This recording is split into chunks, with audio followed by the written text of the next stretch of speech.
ನಾನೇನೋ ದೊಡ್ಡ ಒಂದು ಮಾತುಗಾರ ಅನ್ನೋ ಒಂದು ನಿಟ್ಟಿನಲ್ಲಿ ಅವರೊಂದು ಮಾತು ಹೇಳಿದರು.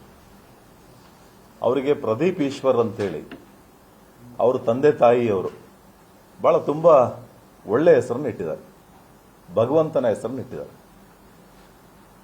ಆದರೆ ಬಾಯಲ್ಲಿ ಬರೋಂಥ ಮಾತುಗಳು ಅದರ ತದ್ವಿರುದ್ಧವಾಗಿದೆ. ಅವರು ಹೇಳ್ತಾ ಇದ್ರು ಎಲುಬಿಲ್ಲದ ನಾಲ್ಗೆ ಅಂತೇಳಿ. ಎಲುಬಿಲ್ಲಪ್ಪ ನಾಲ್ಗೆಗೆ ಏನ್ ಬೇಕಾದ್ರೂ ಮಾತಾಡಿದ್ರೆ ನಡೆಯುತ್ತೆ ಅಂದ್ಕೊಂಡು ಭಾರತೀಯ ಜನತಾ ಪಕ್ಷದವರು ಅಯೋಗ್ಯರು, ಮುಟ್ಟಾಳರು ಅಂತ ಹೇಳಿದ್ದಾರೆ. ಕಾಂಗ್ರೆಸ್ನವರಿಗೆ ನಿಮಗೆ ಏನ್ ನೈತಿಕತೆ ಇದೆ? ನಮ್ಮ ಪಕ್ಷದವ್ರ ಬಗ್ಗೆ, ನಮ್ಮ ಕಾರ್ಯಕರ್ತರ ಬಗ್ಗೆ ಈ ಮಾತನ್ನ ಹೇಳಲಿಕ್ಕೆ ನಿಮಗೇನು ನೈತಿಕತೆ ಇದೆ?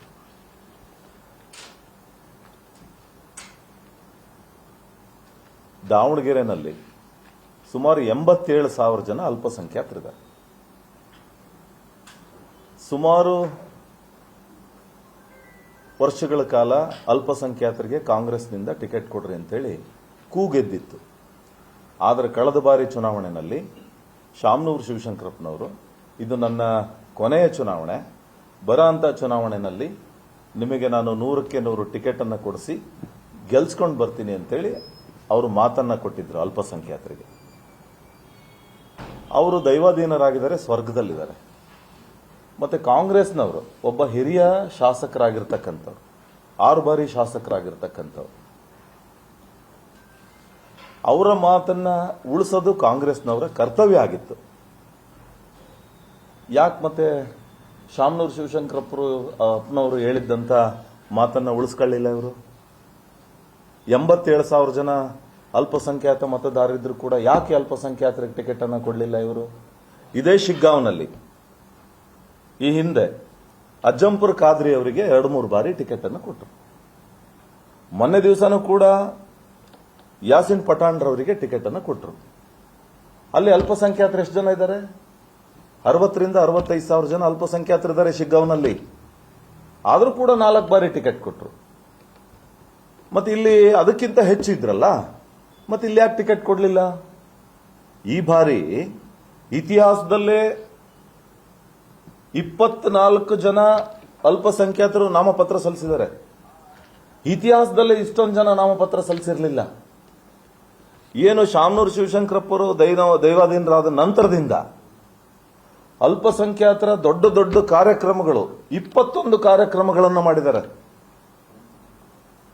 ಅಲ್ಲಿ ಮಸೀದಿಲಿರ್ತಕ್ಕಂಥ ಮೌಲ್ವಿಗಳಿಂದ ಆದಿಯಾಗಿ ಅಲ್ಲಿರ್ತಕ್ಕಂಥ ಮತದಾರರು, ಸಾರ್ವಜನಿಕರು, ಅಲ್ಪಸಂಖ್ಯಾತರು ಎಲ್ಲರೂ ಕೂಗೆದ್ದಿತ್ತು. ಅವರೆಲ್ಲರೂ ಸಹಿತ ಈ ಬಾರಿ ನಮಗೆ ಟಿಕೆಟ್ ಕೊಡಲೇಬೇಕು ಶಂಕರಪ್ಪನವ್ರು ಹೇಳಿದ್ದಾರೆ ಅಂತ ಹೇಳಿದ್ರು. ಮತ್ತೆ ಯಾಕೆ ಸ್ವಾಮಿ ಕೊಡಲಿಲ್ಲ? ನೀವೇ ಹೇಳಿದ್ರಿ ಅಲ್ಲಿ ಯಾರಿಗೆ ಸಾಮರ್ಥ್ಯ ಇದೆ, ಯಾರು ಒಳ್ಳೆ ಅಭ್ಯರ್ಥಿ ಅಂತರಿಗೆ ಟಿಕೆಟ್ ಕೊಡಬೇಕು ಅಂತೇಳಿ ನೀವು ಹೇಳ್ತಾ ಇದ್ರಿ. ಯಾಕಂದ್ರೆ ಅಲ್ಪಸಂಖ್ಯಾತರಲ್ಲಿ ಯಾರಿಗೂ ಸಾಮರ್ಥ್ಯ ಇಲ್ವಾ? ಯಾರು ಒಳ್ಳೆ ಜನನೇ ಇಲ್ವಾ ಅಲ್ಪಸಂಖ್ಯಾತರಲ್ಲಿ? ಮತ್ತೆ ಯಾಕೆ ಕೊಡ್ಲಿಲ್ಲ ಸ್ವಾಮಿ? ನೀವು ಬಿಜೆಪಿಯವರು ಅಲ್ಪಸಂಖ್ಯಾತರ ವಿರೋಧಿಗಳು ಅಂತ ಹೇಳ್ತಿರಲ್ಲ ನೀವು. ನಮ್ಮ ಅಬ್ದುಲ್ ಕಲಾಂ ಅವ್ರನ್ನ ರಾಷ್ಟ್ರಪತಿ ಮಾಡಿದ್ ಯಾರು ಸ್ವಾಮಿ? ಇದೇ ಭಾರತೀಯ ಜನತಾ ಪಕ್ಷದವರು. ನಮ್ಮವರೇ ಅವ್ರನ್ನ ರಾಷ್ಟ್ರಪತಿಯನ್ನಾಗಿ ಮಾಡಿರ್ತಕ್ಕಂಥದ್ದು. ಆಯ್ತು, ಮೊನ್ನೆ ಬಿಹಾರದಲ್ಲಿ ಚುನಾವಣೆ ನಡೀತಲ್ಲ, ಅಲ್ಪಸಂಖ್ಯಾತರಿಗೆ ಬಿಜೆಪಿಯಿಂದ 40 ಜನಕ್ಕೆ ಟಿಕೆಟ್ ಅನ್ನ ಕೊಟ್ಟರು ಬಿಹಾರದಲ್ಲಿ. ಅದರಲ್ಲಿ ಅರ್ಧಕ್ಕಿಂತ ಹೆಚ್ಚು ಜನರನ್ನ ಗೆಲ್ಸ್ಕೊಂಡ್ಬಂದ್ರು ನಮ್ಮವರು. ನೀವೇನ್ ಮಾಡಿದ್ರಿ? ಮೊನ್ನೆ ದಿವಸ ಕಾಂಗ್ರೆಸ್ ಸಭೆ ನಡೀತು ದಾವಣಗೆರೆನಲ್ಲಿ, ಬಿಜೆಪಿ ಕಚೇರಿನಲ್ಲಿ, ಕಾಂಗ್ರೆಸ್ ಕಚೇರಿನಲ್ಲಿ ಮೊನ್ನೆ ಕಾಂಗ್ರೆಸ್ ಸಭೆ ನಡೀತು. ಸಭೆ ನಡೆದಾಗ ನಿಮ್ಮವ್ರು ಏನ್ ಹೇಳಿದ್ರಿ?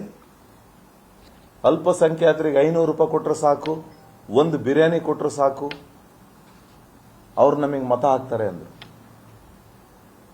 ಹಂಗಾರೆ ಅಲ್ಪಸಂಖ್ಯಾತರನ್ನ 500 ರೂಪಾಯಿಗೆ ಒಂದು ಬಿರಿಯಾನಿಗೆ ಅಷ್ಟೇ ಸೀಮಿತನಾ? ಮತ್ತು ಅವ್ರಿಗೂ ನಮ್ಮ ಸಮಾಜದವ್ರು ಇಷ್ಟೊಂದು ಜನ ಇದ್ದೀವಿ, ನಮ್ಗೊಂದು ಅವಕಾಶ ಕೊಡ್ರಿ ಅಂತ ಕೇಳಿದ ತಪ್ಪ? ಯಾವುದೋ ಹಿಂದಿನ ದಾರಿಯಲ್ಲಿ ಬಂದು ಅಲ್ಪಸಂಖ್ಯಾತರಿಗೆ ವಂಚನೆ ಮಾಡಿದ್ರೆ ನೀವು ಟಿಕೆಟ್ನ. ಮಹಿಳೆಯರಿಗೆ ಯಾವಾಗಲೂ ವಿರೋಧ ಮಾಡ್ತಾರೆ, ಮಹಿಳೆಯರಿಗೆ ವಿರೋಧ ಮಾಡ್ತಾರೆ ಅಂತಂದ್ರಲ್ಲ ನೀವು. ಮಹಿಳೆಯರಿಗೆ ವಿರೋಧ ಮಾಡ್ತಾ ಇರೋದು ಯಾರು? ಇವತ್ತು ವಂಚನೆ ಮಾಡ್ತಾ ಇರೋದು ಯಾರು? ನೀವು. ಜಮೀರ್ ಅಹಮದ್ ರವ್ರಿಗೆ ಏನಂತ ಹೇಳಿದ್ರಿ ನೀವು ಮೊನ್ನೆ? ಅವನು ಯಾವನ್ ಇಲ್ಲಿ ಬಂದು ಹೇಳಕ್ಕೆ ಅಂತಂದ್ರಿ. ಈಗ ಅವ್ರನ್ನೇ ಕರಿತಾ ಇದ್ದೀರಿ ನೀವು. ಇವ್ರು 24 ಜನ ನಾಮಪತ್ರ ಸಲ್ಲಿಕೆ ಮಾಡಿದ್ರು ವಾಪಸ್ ತಗೊಂಡ್ರಂತ ನೀವೇ ಕರಿತಾ ಇದ್ದೀರಿ. ಮೊನ್ನೆ ದಿವಸ ಕಾಂಗ್ರೆಸ್ಸಿನ ಒಂದು ಲೀಸ್ಟ್ ಅನ್ನು ತಾವು ಕೂಡ ನೋಡಿದಿರಿ. 14 ಜನ ಲೀಸ್ಟ್ ಅನ್ನು ಮಾಡಿದ್ದಾರೆ. ಅದರಲ್ಲಿ ಮೊದಲನೇ ಹೆಸರು ಅವರೇ ಇದೆ.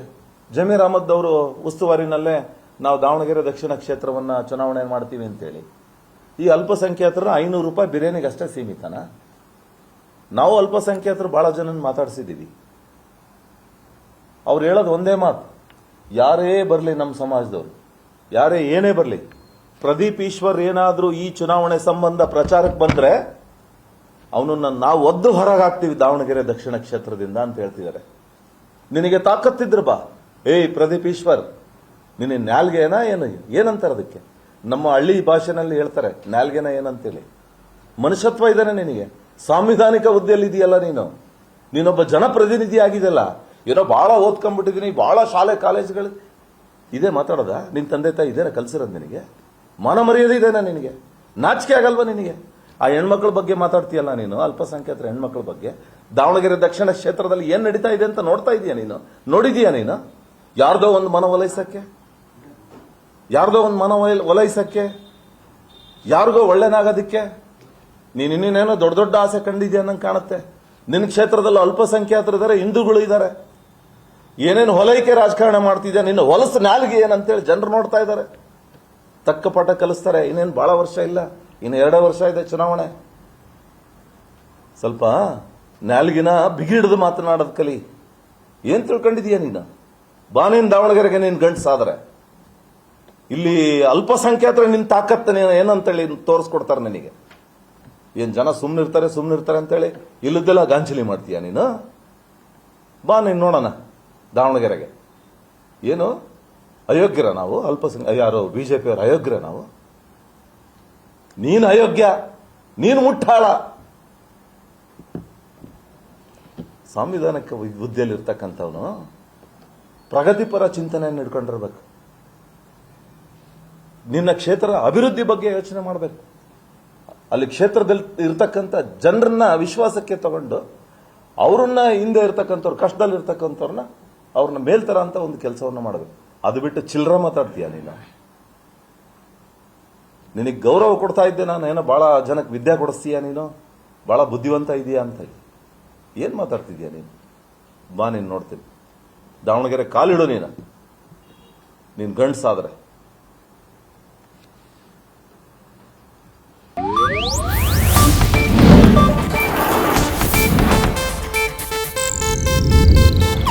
ಇದು ಏಷ್ಯಾನೆಟ್ ನ್ಯೂಸ್ ನೆಟ್ವರ್ಕ್ ಪ್ರಸ್ತುತಿ.